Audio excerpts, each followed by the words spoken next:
Guys, kakatapos lang po ng kapihan sa PDP laban. Na-ambush interview po namin si Atty. Topacio. Natanong po namin sa kanya guys, yung nangyari po sa kanila ni Atty. Rowena Guanzon doon sa Davao City. At ang buo niyang paliwanag, ipapanood ko po sa inyo. Medyo mahaba-haba. Eto na po, simulan na po natin. Atty. Topacio, good morning po sir. Matanong lang po namin kayo sir kung bati na po ba kayo ni Atty. Rowena Guanzon? Hindi.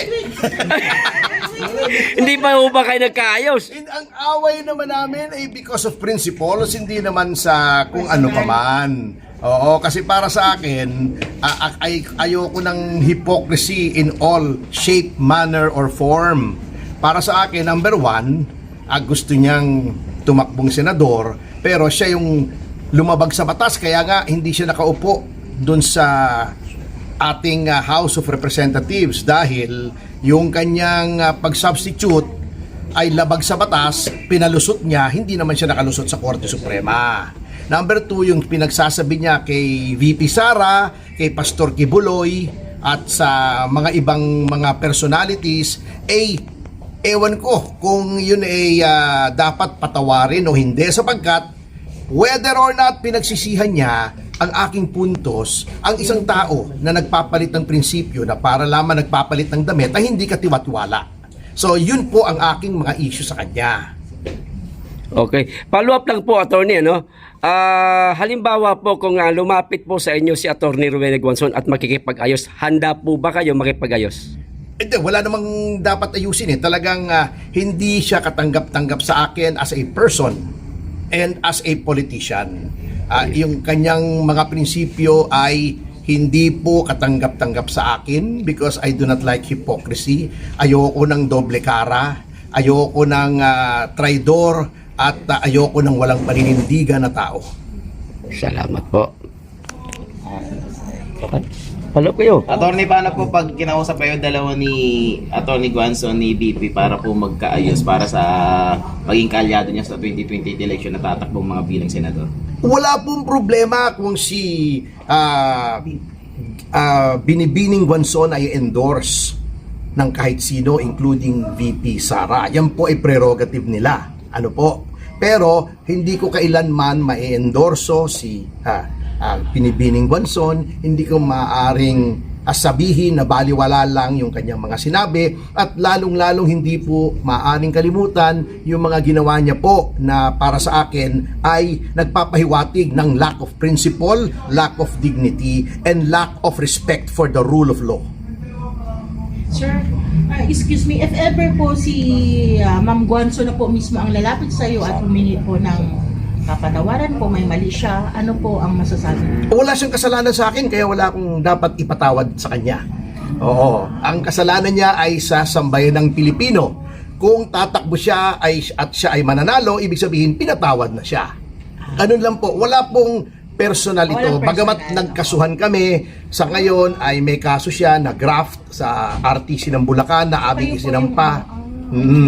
Oo, sa amin po, this is a matter of principle. This is not on a personal level. Kasi alam niyo po, hindi alam ng iba.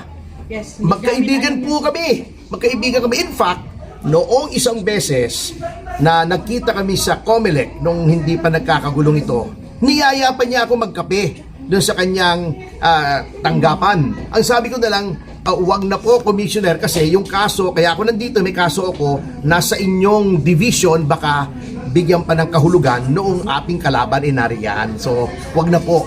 Magkaibigan po kami yan. In fact, eto nakakatawa, sinuportahan ko pa siya noong may hidwaan sila ng Duterte Youth Party List, kasi sa aking palagay, tama siya roon. Pero sa pagkakataong ito, ang nakikita ko sa mga ginagawa niya na as late as 2025, sinasabi niya, ano daw ang Diyos ni Pastor Kibuloy? Diyos ba ng pera? Ang sinasabi niya, bumawi na lang kayo dahil sa graft and corruption ni Vice President Duterte. Ginagamit pa niya si Vice President Duterte para makakuha ng boto noong 2025. Natalo naman yung kanyang party list, di ba? Sabi, bumawi kayo, ako na lang iboto nyo. Bago 2026, magsisisiksik siya rito. Anong klaseng tao yung ganon? Of course, kung yun ay patatawarin ng mga Duterte at siya'y tatanggapin, wala po sa akin yun. Hindi po natin pwedeng saklawan ang damdamin ng mga Duterte. Pero sa akin po talaga, para sa akin, irreconcilable ang differences namin. Kasi ayoko magkaroon ng isang senador na ganyan po ang ugali. Iyan ngayon, dati, dilawang-dilawan.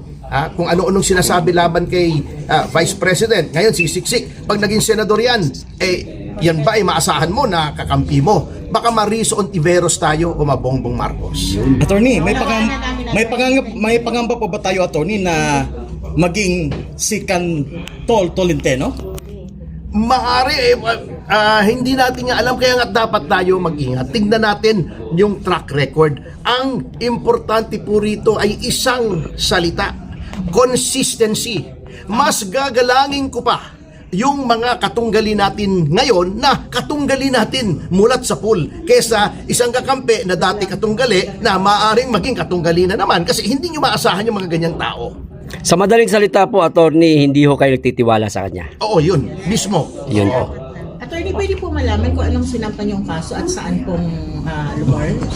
Sa ombudsman po na ngayon ay nililitis sa Regional Trial Court ng Bulacan. Graft po at saka yung violation ng regional revised penal Anong code. taon po yun, attorney? 2 years ago po. Naunawaan na namin. Attorney, yung Sige, attorney attorney, pag ganong kaso hindi pwede na yung kasunod sa kaso na diba? Oo. Hindi na dapat Hindi kasama. talaga on matters of principle mahirap Oo. Okay, salamat po, attorney. Salamat po. Tablado, pero kinonfronta ko siya. Nausap kaya to? Oo. Hinarap ko siya, sabi ko, pambihira ka. The nerve. Pagkatapos ng lahat ng sinasabi mo kay Bibi Sara, you dare show your face here? Anong klaseng tao? Ba't di ka ba nahiya? Diba? Sinabi pa niya noon, diba? Dapat daw magpa-check, magpatingin ng utak si Tatay Digo. Diba binalikan siya? Bakit ako lang? Di siya rin. Diba? At siya nagpa-block ng kandidatura ni Tatay Digo. Bakit may sising-sing? Maganda din to, attorney, na nalaman namin, sir, kasi hindi namin alam na ganun pala ang situation. Kasi po, ang panawagan niya ngayon na lahat ng vloggers, small time or ni-invite niya, pwede siyang mag-collab or So, syempre, attorney, nagdadalawang isip kami kung ano ba talaga. Nasa sa inyo naman yun Hindi ko naman kayo pipigilin Oo. Lahat naman tayo may kanya-kanyang diskarte. We're all adults. Ang atin lang maging discriminating tayo. Kasi 'di ba, sabi nga nila ang ama ng sinungaling ay si Satanas. Kaya maganda po attorney yung ginagawa niyo sa kayo para yung ibang mga DDS na nasa Davao particular ay nakikita kong kinokontent siya. Nakipagkita sa isang restaurant, andun sila, nagkukulab sila ron na paunti-unti. Oo, yun ang ginagawa niya She's insinuating herself. Pero panoorin niyo yung mga dating Maganda sinasabi po niya. nagsasalita kayo. Actually, plan namin, attorney, nag-observe pa kami. So, sabi ko parang mayroon kaming nararamdaman sa'yo na yun nga, itong situation. Kaya ito po, maliwanag na sa amin kung saan dapat kami manindigan. Si Rowena Guanzon ay gagawin at ang lahat. Sasabihin ng lahat na gusto niyong marinig yung matatamis sa salita para lamang maging senador sapagkat gusto niya maging senador. Yun ang nakakatakot. Ang isang tao na lahat ay gagawin para makuha yung kanyang adhikain, kahit magsinungaling, magkunwari, magpa-cute-cute, nakakatakot na tao po yan. Para si BBM yan, di ba? Lahat sinabi, pinuri si Tatay Digong, ay hindi daw ipapapansinin yung ICC, di ba? Pagkatapos nung nasa poder na, baliktad na ginawa, inapi na si VP Sara, nakakatakot yung taong yan. Nangyari na sa atin. Otherwise, kung papauto tayo, at sasabihin talaga nung kabila, kita nyo, talagang mahihina yung mga DDS, madaling utuin. Papayag pa tayo sabihin, ay ututo naman pala yung mga yan, madaling pala, malin lang yan di ba? Yun ang aking objection dyan. So, attorney, yung fifth na movement ni Attorney Guanzon, dilaw to DDS. Kasi ngayon palagi na siyang Nandun pa rin. buntot-buntot kay BP Sara. ano naman po masasabi mo dito sa mga pro-Dutertes na nagsasabi na, ano naman ngayon kung nag-strip na siya ng maka-Duterte na yung kanyang pag-iisip ngayon, na something na-realize niya yung pagbabago, kaya maka-Duterte na siya daw ngayon. Ano naman po masasabi mo sa kanya? Hindi ganun kadali yun eh. Balik rin natin. Halimbawa, mamaya lumabas ako rito, pumunta ako Malacanang. Sabihin ko kay Lisa Araneta, Ma'am, Panyera, tama pala si BBM, he's the greatest president ever. Magaling yan. Yung mga DDS, mali yung sinasabi niyan. Tingin nyo, pagtitiwalaan ako ng mga yon? Hindi, siyempre. Ba't pagtitiwalaan natin yung mga ganong tao, di ba? O, balik rin nyo. Pumunta ako sa Malacanang ngayon. Ayoko na po sa DDS. Sa inyo na ako, Mr. President. Mali yung ginagawa ni Tatay Digong. Dapat talagang makulong yan. You think they will trust me? Hindi. Bakit natin pinagtitiwalaan yung Balimbing tao? sa balimbing. Oo. Walang iniwan yan. Ito, may istorya ako. Medyo mahaba lang pagtsaga nyo ako.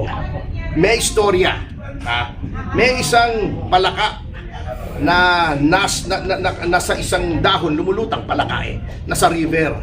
May naaanod na Scorpio. Sabi ng Scorpio dun sa palaka, Mr. Palaka, tawid mo ako, malulunod ako, pwede bang pumunta ako sa likod mo? Itawid mo ako dito sa river. Sabi nung palaka, ayoko nga. Bakit? Pag dumikit ka sa akin, tutukulawin mo ako Hindi kita tutukulawin. Siyempre, tutulungan mo ako So, sinakay niya yung Scorpio, tinawid niya. Nung nasa bambang na, tinuklaw siya. Sabi niya, bakit mo ginawa yan? Sabi mo, hindi mo ako tutuklawin, pasensya ka na. Ganun talaga ako hindi basta pwede magbago ang tao. Kung nature mo yon, ikaw ay balimbing, traidor, sinungaling, ikaw na yon. Hindi na mababago yun. Yan po ba may pagkakaiba sa kwentong unggoy at saka sa pagong? Iba naman yun. Ang sinasabi dito, hindi ganun basta nagbabago ang tao, di ba? Ang iyong kulay ay mananatiling kulay mo. Oo. Attorney, pwede malaman kung ano po yung sinagot ni Attorney Guanzon dun sa pagkumpronta mo dun sa Davao sa kanya. Sabi niya, I don't want to talk to you. I don't want to talk to you. Kita mo, hindi siya sumasagot ngayon kasi alam niya, ang lahat ng sinasabi ko totoo. Anong depensa niya? Sasabihin niya, hindi niya Facebook page yun. Nasa akin lahat ng resibo. May screenshot ako. Yung pinagtatalo ko sa GC natin. Yun, Attorney. Ano mabasa niyo? Attorney, after nyo po mag-speech sa Davao, tapos after din po mag-speech ni Madam Rowena Guanzon, meron pong isang eksena, senaryo sa ibabaw mismo ng entablado, parang nagtatalo ho kayo. Ano pong napag-usapan Before yun, before. Before ba yun? Oo. Okay. Ano pong mga napag-usapan nyo nun, sir? Yun nga, kinumpronta ko siya. Yun lang. I called her out. Kasi hindi naman tayo plastic Pag-ipagkabayan tayo. Sinabi ko, ang kapal mo naman. Pagkatapos ng lahat ng sinabi mo kay VP Sara, pupunta ka rito. Pupunta ka sa entablado, kakamayan mo. Anong klaseng tao? Kasi ako, kita nyo nangyari sa amin ni Jess Falsis, di ba? Galit ako sa kanya. Binabatikos ko siya, binabatikos niya ako. Nung nagkita kami, hindi kami nagkamayan. Kasi magpakatotoo ka. Di ba? Ngayon, attorney, hindi na maplaplantya yung gusot niyo. Walang gusot sa amin. This is a matter of principle. Wala kaming pinag-awayang personal. Ang aking gusot ay I cannot mix with someone na walang prinsipyo, na plastic, na mapagkunwari, mapagbalat kayo, sinungaling. Yun ang sa akin. At nangyari yan paulit-ulit. Ganun na naman gagawin. Oo, di ba? 2028 dapat ready na tayo. Oo. We should be discriminating. Hindi ko sasabihin, huwag nyo iboto, huwag nyo endorse. Nasa sa inyo yan, malaya tayong lahat But, gamitin ang utak kasi baka mabudol na naman. Ilang beses tayo nabubudol. Kung naman tayo, kung mabubudol na naman tayo, di ba? Kailangan natin ng espasyo para magkwento ng Wala akong sinasabi. Ayoko nga kasi ang aking kapalaran ay nasa kamay ng partido. I am a member of PDP. I take my orders from PDP. Kaya hindi ako nagdedeklara ng kahit ano kasi hindi tayo ganoon. Ang daming problema, mamumuliti ka kagad. Sasabihin mo agad, kakakandidato ka bago mangangampanya ka na. Hindi ba sir, yung katulad kay Guanzon sir, yung kulay niya, yung mga strategiya niya, may sabi niyo, tulungan mo kami. Hindi, ganun nga yan they will try to insinuate themselves. Kaya di ba yung istorya ng Trojan horse? Alam niyo yun, di ba? Yung mga Griego, hindi nila ma-penetrate yung depensa ng Troy. Ang ginawa nila, pumunta sila sa parang kabayo na walang laman sa loob. Kunyari, umalis na sila. Hinila ng mga Trojan. Yung pala, nasa loob sila. Inasakyan nila yung nasa loob. Ganyan kasi, ang problema ng PDP ay good problem. Lahat ng tao pumupunta sa atin kasi sinking ship ng administrasyon eh. Nakikita nila na ang PDP ang party of the future. Dito mga galing ang mga future leaders na maaayos, na aayusin. Ang ginagawa nila para hindi mangyari yon, siguro sa tingin nila sa dami ng dumadagsa sa PDP, nung kami nag-BMS sa Quezon City, in-expect namin 100, 250 dumating. Oh. Hindi namin malaman kung paano pakakanin. Good problem. Siguro sa tingin nila, since maraming dumadagsa sa PDP, hindi na natin masusuri. At baka akala nila, lahat na lang itatanggapin natin. Kung tatanggapin natin ang lahat ng pupunta sa PDP, eh di wala na tayong pinagkaiba kay Martin Romualdez at saka kay Marcos, kay komunista, kay dating kritiko, di ba? Si De Lima, si Chiel Jokno na minumura sila dati, sinasabi Marcos never again. Nung pumunta sa kanila, pinagtiwalaan nila. O, gusto ba natin yung ganong isang partido na walang paninindigan? Ayaw natin yun. We are principled. Iba tayo. Kaya nga tayo ang natitirang genuine na oposisyon. Attorney, may iba naman po tayo ng kaunti. Matanong na po kayo kung ano po masasabi ninyo sa bali-balita ngayon na nawawala daw si Mr. President. Naniniwala ho ba kayo? Eh, hanapin muna natin. Pag hindi natin nahanap hanggang bukas siguro. Salamat po, Attorney. Salamat po. Attorney,